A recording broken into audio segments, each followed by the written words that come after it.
காயல்பட்டினம் பண்டாரி வந்து இன்னைக்கு நம்ம நண்பர் தான், பண்டாரிலாம் கிடையாது. அவங்க ஊர் சைடில் பிரியாணி செஞ்சுருக்காங்க. சென்னை ஸ்டைலில் மாற்றி சொல்லிட்டேன், தப்பாக இருக்காங்க. பிரியாணி உடைக்க போகிறாரு. அது மேலே புதினாலாம் போடுறாப்புல. இது என்னது? பாதாம். பாதாம் நெய்யில் வறுத்து உடைக்கிறார். பிரியாணியை உடைக்கிறார். எந்த ஒரு பிரியாணி சொன்னீங்க மாஸ்டர்?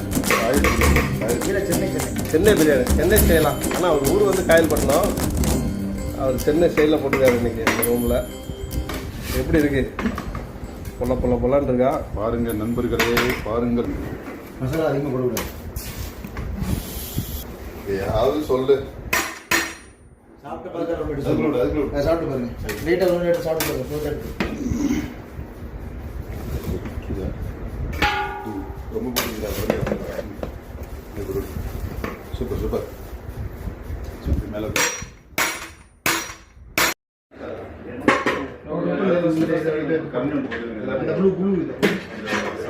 சாப்பாடு